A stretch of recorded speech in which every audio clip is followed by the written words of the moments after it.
오늘은 마가복음 5장 9절 13절의 말씀으로 귀신 들린 사람을 고치심 세 번째라는 제목으로 하나님의 말씀을 나누고자 합니다.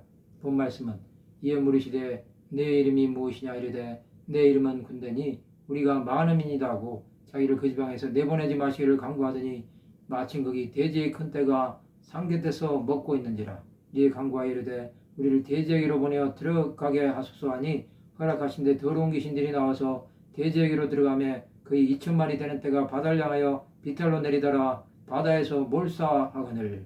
예수께서 귀신의 정체를 물으십니다. 이것은 몰라서가 아니라 귀신을 이미 내쫓으시기로 하신 것입니다. 귀신은 자신의 정체를 고백해야 나갑니다. 귀신 들린 자는 이름이 군대라고 말합니다. 그 정도로 귀신이 많이 들린 것입니다. 귀신은 그 지방에서 나가기를 원하지 않았습니다. 그러나 그때 돼지의 큰 떼를 군대 귀신은 보았습니다. 그들은 돼지에게 들어가게 해달라고 말합니다. 이제 귀신은 나가려고 하는 것입니다. 그 귀신은 결국 돼지에게 들어가서 바다를 향하여 몰수한 것입니다. 이렇게 귀신 들린 자는 예수 그리스도로부터 고침을 받은 것입니다. 전능하신 하나님은 그를 구원하신 것입니다. 그는 귀신에게서 자유로움을 받았습니다. 그러나 더 중요한 것은 육신에 속한 자가 아니라는 것입니다. 그는 이제 더 귀신의 노예로 살지 않아도 됩니다. 귀신은 그를 정죄할 수 없었습니다. 그가 그 사람의 영혼을 붙잡고 있었지만 이제는 죄의 종이 아닙니다. 귀신은 그 사람을 종으로 부리려고 했습니다.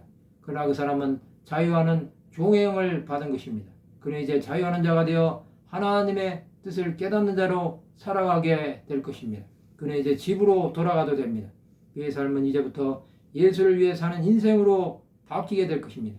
예수께서 그를 고쳐주신 것은 사망이 아닌 생명으로 나가게 하신 것입니다. 귀신은 예수를 믿지 못합니다. 그러나 귀신이 나간 자는 예수를 믿게 되어 있습니다. 수많은 사람이 귀신이 나간 후에 예수를 믿고 참 자유함 가운데 살아가는 것을 볼 수 있습니다. 우리는 의에 거하는 자가 되어 주의 뜻이 무엇인지 알아야 합니다. 하나님을 바라보는 자가 되어야 합니다. 귀신에게 사로잡혀서 한 것은 그가 죄가 있어서일 수도 있습니다. 이 사람은 하나님의 영광을 위하여 귀신이 들렸던 것입니다. 그렇게 할 때 하나님의 뜻은 온전히 이루어질 것입니다. 우리는 하나님 나라를 위해 살아가야 합니다. 귀신 들린 자는 막달라 마리아도 있었습니다. 그녀는 7 귀신 들린 자였습니다. 그러나 그는 귀신이 나오고 난 후에 주 예수를 위해 살았습니다. 우리의 삶이 주 예수를 위해 살아갈 때 하나님의 놀라운 은혜가 있을 것입니다. 우리는 그러한 자로 살아가야 합니다. 하나님께 더욱 가까이 나가시기를 바랍니다. 예수 안에 거하는 것은 우리에게 생명이 되어야 합니다. 말씀을 마치고자 합니다. 예수 안에 자유하여 하나님 나라를 위해 살아가는 하나님의 백성들이 되시기를 주님의 이름으로 축원합니다.